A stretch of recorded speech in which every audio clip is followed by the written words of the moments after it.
that has a strong sense of purpose. And when you can inspire that, helping other people achieve their dreams, that's when you can get leaders to really step up and really find ways to just get people to get more inspired about the work they do. Today, I am excited to welcome Jessper Maquindang to the show.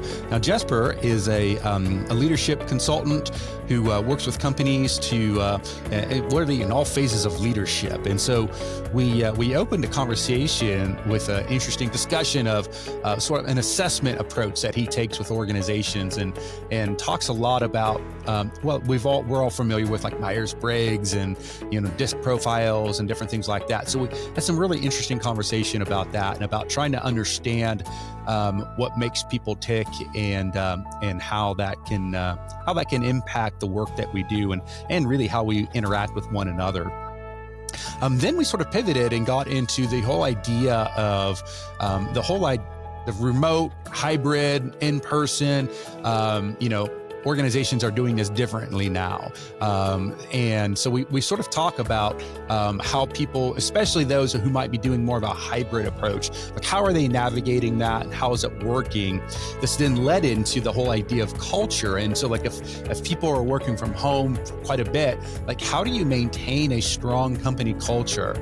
And what are some practical things that leaders can be doing to make sure that we foster this strong sense of belonging and purpose and all that kind of stuff. Then, in the very end, I sort of, again, pivoted again to ask him his opinion on those times to where, in our case, many of us are continuous improvement practitioners. We're trying to invoke change out there, but we're hitting resistance from colleagues. In some cases, it's leadership is giving us resistance. Like, what are some practical things that we can do if that's ever the case?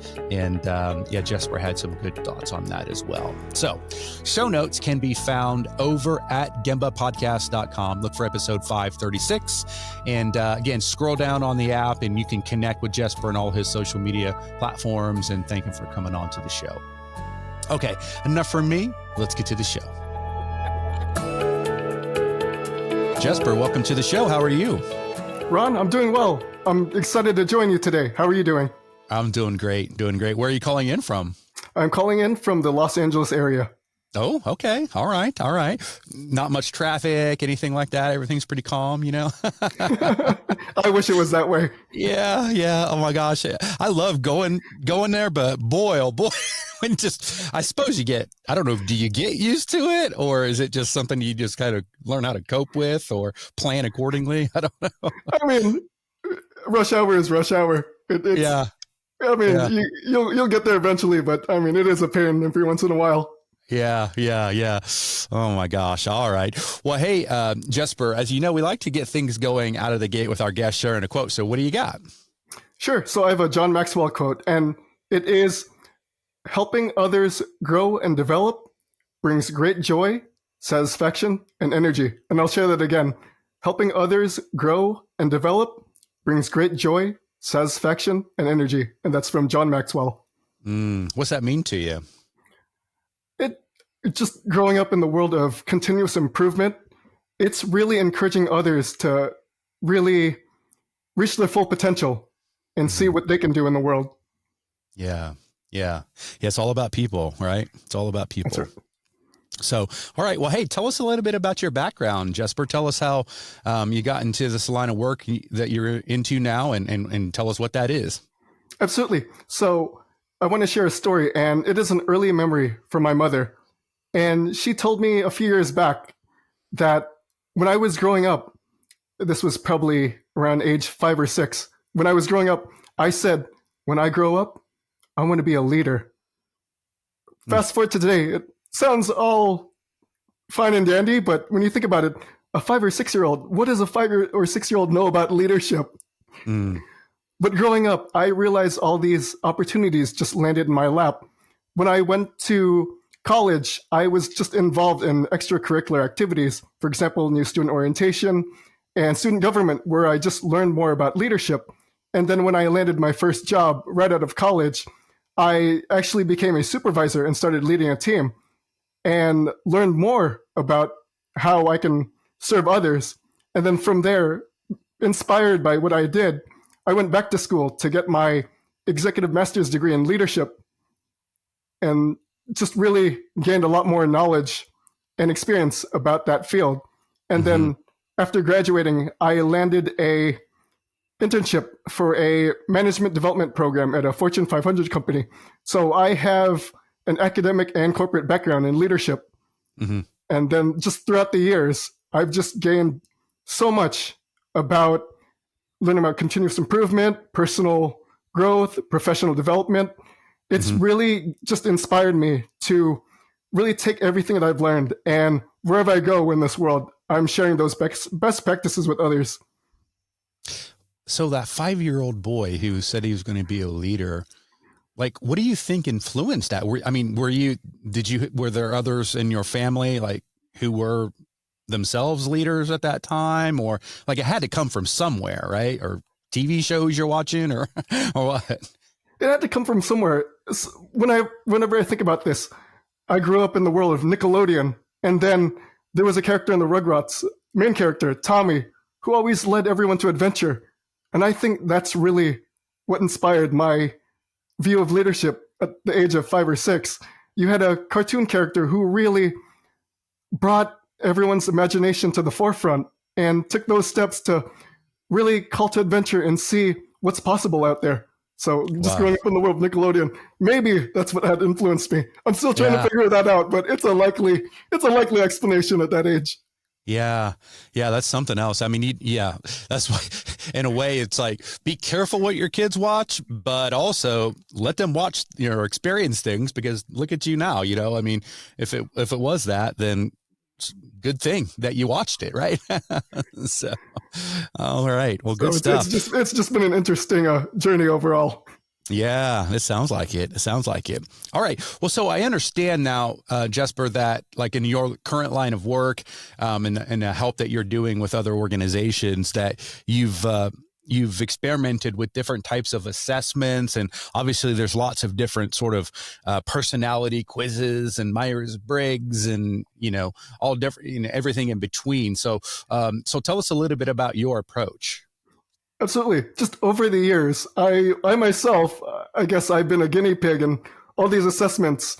I mean, I've taken Myers-Briggs, I've taken DISC, I've just taken Colby, I've just taken a series of different assessments. And like you said, they all measure different things. But for my approach, I use something called the Behavioral Elements Program.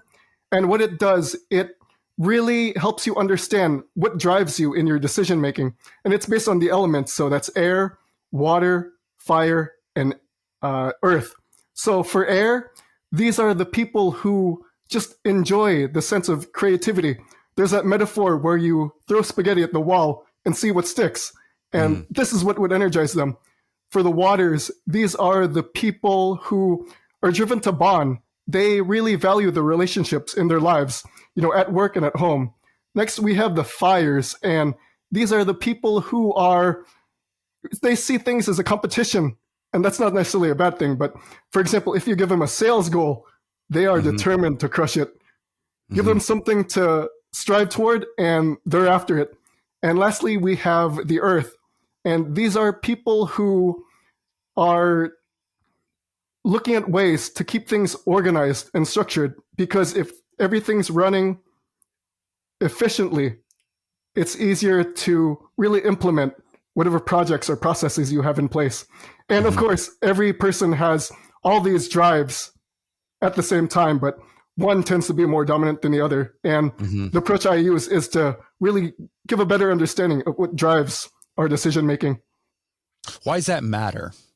Yes, because when you look at different assessments, for example, the personality, it's generally the things you see on the outside that when we work with people, they're generally things that are obvious, but within the inside, what is influencing our behavior? And once you get that understanding, for example, Jesper's a water.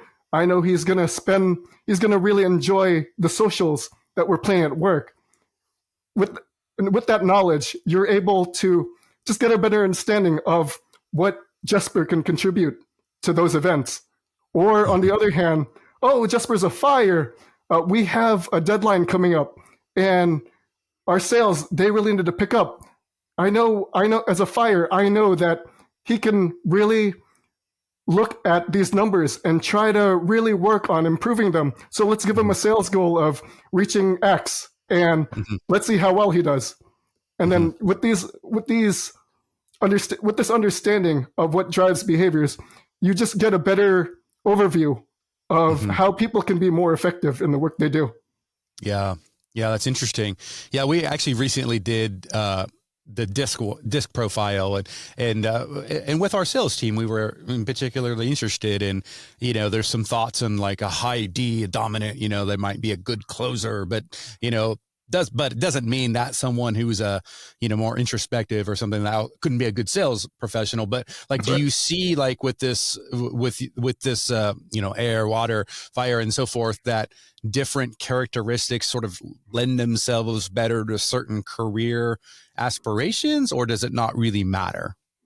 It can go both ways, but it is complementary to other assessments. The great benefit of what the Behavioral Elements program does, and I wouldn't use it specifically for hiring, but I would use it to really understand where people find their zone in how they want to get their work done. And when you understand how people get in their zone, you have that opportunity to really leverage that to get the best work out of them. That's interesting. So I also know that you've done a lot of work and a lot of research and just general experience with the environment that we're in. I mean, obviously, during COVID, not everybody, but a lot of people were forced to work remotely. And for some, they had never done it. And some loved it, some hated it, some were like in between. But now, the new reality is that in a lot of organizations, there is maybe hybrid is probably, I would argue, maybe the most popular, it would seem anecdotally to me. But there are still folks who just work 100% remote. Even at Gemba Academy, we're a small company, but we've got folks that come in to our office here in Texas every day, but we've got gentleman who lives in Michigan, and he never comes in, right? He's always at home. So, I'm curious to see if what you've seen just out of just to open up with, like, what have you seen in this remote hybrid world? Like, are you seeing the same things as far as like hybrid seems to be really popular, or are you seeing something else? Ron, you are right on point. I do believe hybrid is the popular choice. I know a lot of organizations and businesses are trying to bring people back to the office, but when you're looking at remote work, it has brought new levels of efficiency, because when people don't have that to take that time to commute, especially in Los Angeles, LA traffic, especially you've given yourself a little bit more time to really catch up on the work you need to do. Yeah. And then I know another thing is distractions in the office. A lot of people have learned to really find a quiet place at home, and that's really given them a better opportunity to just stay focused. Yeah. But on point, hybrid work is growing. Now, what about then, like, how does a company then sort of build and protect and foster a strong company culture when many people just don't ever see each other unless it's over a, Zoom or Teams call? As we've seen in many leadership books, leadership studies, leadership research, communication is key. Gone are the days, well, not necessarily gone are the days, but when organizations were still in person, many managers still had the opportunity to walk around the office and just check in. Nowadays, you'd have to schedule a Zoom call to really meet with your employee. However, that's still valuable and that is still important. And I would encourage managers and leaders to still schedule calls to really see how their employees are doing. Gone are the days of, how are things going? I encourage leaders and managers to ask, how have you been? The days of, being in the office 5 days a week, it's not the same. So I came in and checked just to see how you're doing. because I want you to know that I'm here for you. Yeah.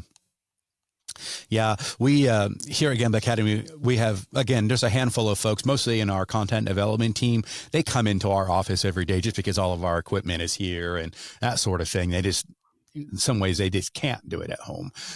But Nick, our sales, our customer success team, they come in like Wednesday and Thursday typically. Over the years, it's weird. It's days have changed, but now it's Wednesday and Thursday, and yeah, it's interesting seeing the dynamics. We have a sort of like a big bullpen area where there's a lot of people sit out there. And so if you're a salesperson or a customer success person, you're on the phone a lot, at least for in our company, you're talking to customers all the time, and it can get noisy. And to your point, they'll be like, go try to find a quiet office somewhere and close the door, And so it is really interesting to see the dynamics of different types of profession and really the design of the workplace.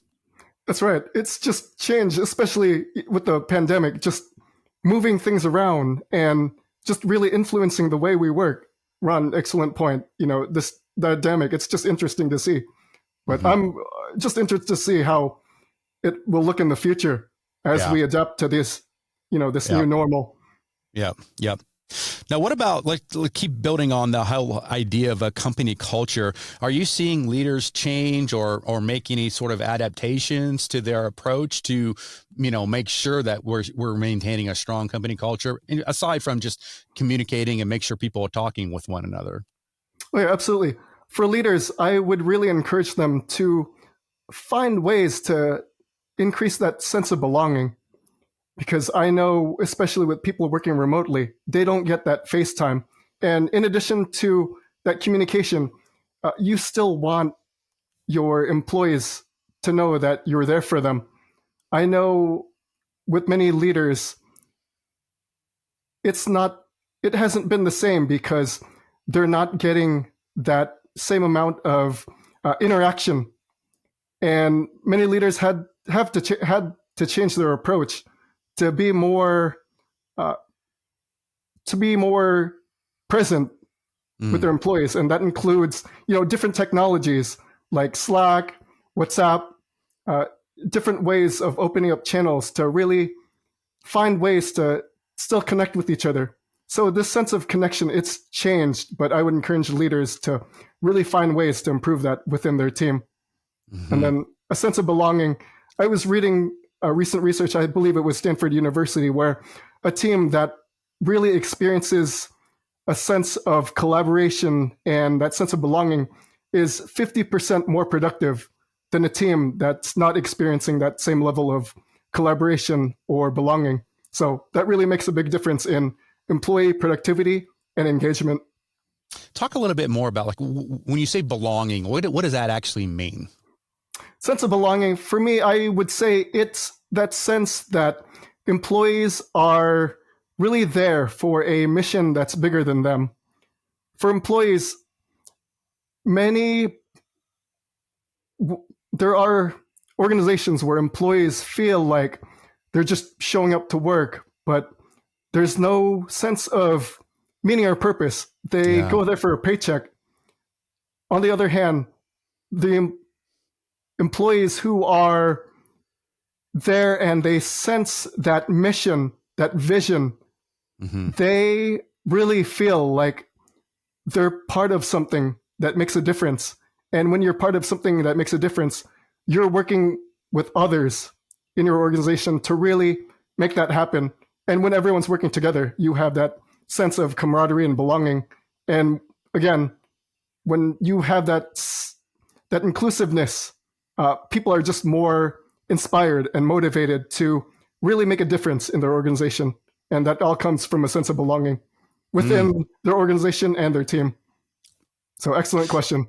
Yeah, that's interesting. I mean, we think about Simon Sinek's famous TED Talk, with the power of why, like why, right? The what and the how, that's the easy part, but why, that's the hard part, right? And I think it comes back down to, like what's our purpose? What are we fighting for? What's our cause, right? And so I guess if a leader, first of all, sometimes it's been my experience that not all leaders even really know what the purpose is. You know, they just, hey, this month the quota, sales quota is this much money, and that just becomes your obsession, right? They hit that number or whatever it might be. And obviously, sure, if you're a for-profit company, yes, you need to, you know, make money and grow the business, you know, to, you know, survive, you know, just Maslow's hierarchy of needs. You got to have enough money to keep the lights on, right? But that can't be your ultimate purpose, I would contend. Like, what do you think? Like, do you see a lot of organizations or a lot of leaders who might not have a crystal clear understanding of their authentic purpose? There is a great temptation for organizations to really focus on the bottom line. But when you're focused on the bottom line and only the bottom line, there's the potential that employees will be turned off because they don't see the organization as having a purpose other than that profit. But when a leader sees what they stand for, that really increases the productivity and engagement. And back to the question you said about leaders not seeing the purpose, that can be scary. And I know that can happen when the leadership team does not have the opportunity to discuss what they're striving for. Those types of conversations that has to be taken place. Because, for example, let's say you're a travel company and you're just focused on getting all your clients from A to B, you know, day in and day out. For a while, that can get tiring. But on the other hand, if you have a discussion about what your travel company stands for, you can say, for example, this is an example, we're helping our clients achieve their dreams by reaching the destinations they've always been wanting to reach throughout their lives. That has a strong sense of purpose. And when you can inspire that, helping other people achieve their dreams, that's when you can get leaders to really step up and really find ways to just get people to get more inspired about the work they do. So again, back to your question, leaders, you know, not seeing that purpose, that can be scary. And I really encourage leadership teams to really discuss why they're there. As you mentioned with Simon Sinek, start with why. Yeah. I guess in fairness to, you know, a lot of leaders out there, it says, hey, yeah, that sounds great, Jessper, Ron, I appreciate it. But we're a publicly traded company and our stock is whatever. And, you know, when we're talking to Wall Street or whatever, we better have good news or I'm going to lose my job. Right. And so that sense of fear and again, I always like to return back to like Maslow's hierarchy of needs. I mean, if you don't have your basic necessities taken care of, aside from, you know, having air to breathe and food to eat kind of thing. But as you get up there, you know, it can be debilitating. So it's all nice to talk about purpose and this and that. But the reality is, again, especially for publicly traded companies, I would say a small private company like Gemba Academy. Yeah, sure. We've got different pressures, but not like Boeing or Nike or somebody, you know what I mean? Like, it's like, what do you think about some of those larger organizations where they've got real pressure, whether we want to admit it or not? And we can have all these books and talks about purpose and Simon drawing circles on a flip chart. But like, how do you balance the reality of for-profit organizations with something as authentic as trying to get your purpose? Absolutely. So especially with public trading companies, I know there's, as you mentioned, that pressure to really perform and work on that bottom line, because in a publicly traded company, you want to impress your shareholders. On the other hand, strong company culture has been linked to profitability. And then another thing I want to point out, especially with the organization that you brought up, for example, Boeing, they've been cutting corners lately. And it's been reaching headlines about taking shortcuts and not really focusing on that culture where engineers have that opportunity to really focus on that safety. And then with that lack of safety culture, we've seen, especially at Boeing recently, their stock price has been dropping. So culture does play a difference. You may not see it in the near term, but over the long term, it does help with profitability in the long run. Okay, good stuff. So I maybe to wrap things up, Jessper, I wanted to sort of pivot a little bit now and talk about the whole idea of here in our continuous improvement world, everybody listening, many people listening, we're trying to invoke change in organizations, and sometimes we hit resistance. And unfortunately, sometimes the resistance is even towards the top of the organization. So I'm wondering if you've experienced that. And if so, what are some ideas or some practical advice that you can give for working through that?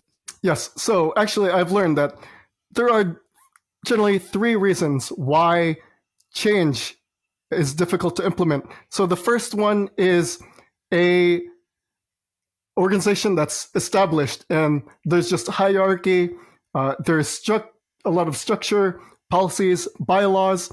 For those organizations, when you're implementing change, you want to see what task or items can easily be implemented within that framework. You can start there and then work your way up. Because I know the approval process for many established organizations, there are a lot of steps and a lot of pieces that have to take place for implementation to happen. So I would say start with the easier tasks and see what can get implemented, but keep going. And then the second one is differences in opinion. You might have a leader who has one idea and another leader who has another idea. For example, Ron, you might say, Jessper, can you mow the lawn before 2 p.m. because we have guests coming over at 3? And then I might reply with, Ron, on the other hand, it's a hot summer day. If I stay out at 2 p.m., I might melt in that sun. So I would prefer to do it at 7. And then in situations like those, you want to see what types of alternatives are available and talk them through. I mean, one solution, when you look at both solutions, they're both valid, but you want to see what common ground you can find within those three, within those two. And then a third reason I've discovered with change unable to be implemented is lack of process. For example, let's say, Ron, at work, I'd like to implement ice cream social Fridays. And then Friday comes around and nothing happens. Well, the reason is we really didn't discuss, what type of ice cream should we buy? Where should we buy it? How much should we buy? Who's showing up?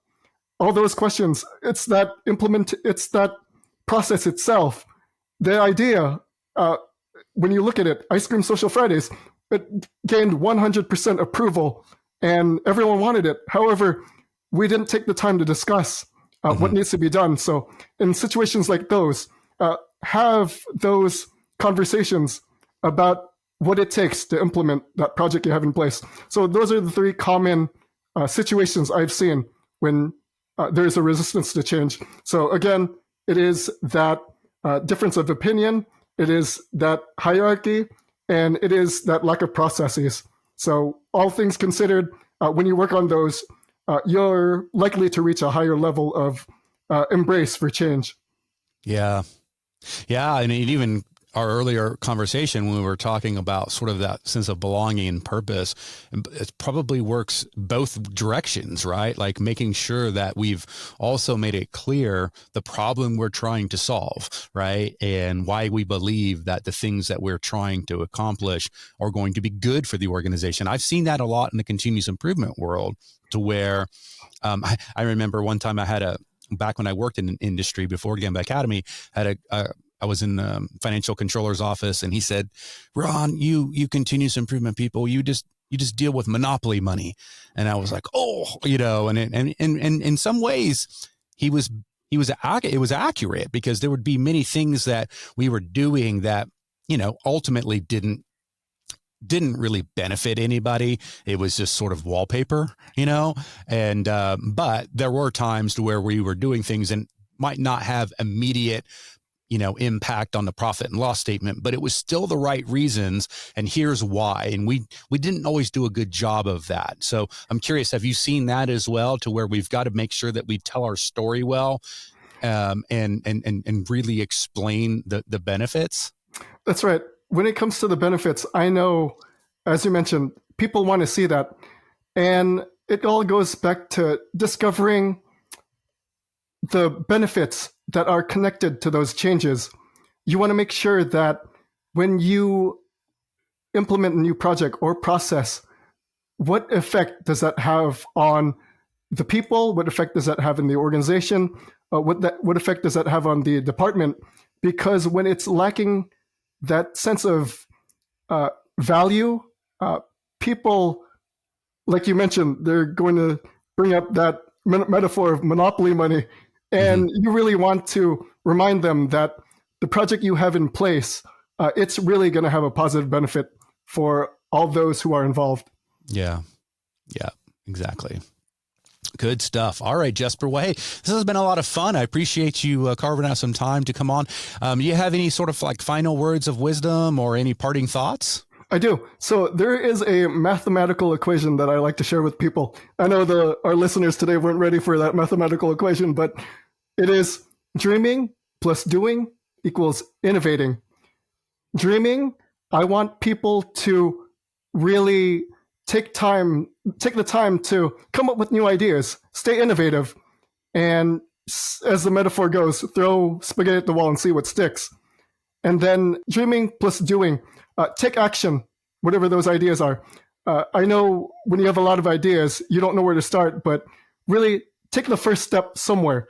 And then when you add that first part of the formula, dreaming plus doing, where you're taking new ideas and making them happen, that leads to innovating. And when you're innovating, that puts you ahead of your competition. So dreaming plus doing equals innovating. And when you look at the top companies in the world, Google, Apple, Microsoft, NVIDIA, what they're doing is they're really taking some big ideas. They're taking action on them and they're staying innovative. So dreaming plus doing equals innovating. I love it. Very good. All right. Well, hey, Jessper, if folks want to connect with you, what's the best way? Absolutely. The first way is to go to my website, familyconsulting.com, or you can search for me on LinkedIn. Search for Jessper Maquindang. Open to have conversations about leadership, continuous improvement, team building, anything that really helps you discover your personal growth and professional development. So I love those conversations. Feel free to reach out. Awesome. Yeah. And we're going to link everything up on the show notes, everybody. So just scroll up on your app, whatever you're listening to on it, and we'll have everything linked up there to reach out to Jessper. So, all right. Well, Jessper, thanks again for coming on. This has been a lot of fun. Thank you, Ron. This was exciting. All right. You take care. Thank you. Thanks for listening. Whether you've been on the continuous improvement journey for many years, or perhaps you're just getting started, Gemba Academy is here to support you. And while we're best known for our more than 1,500 Lean and Six Sigma teaching and virtual tour videos, we also have a team of experienced Lean and Six Sigma practitioners available for one-on-one coaching, as well as a variety of Lean and Six Sigma certification options. To learn more and to schedule a demo, head on over to gembaacademy.com.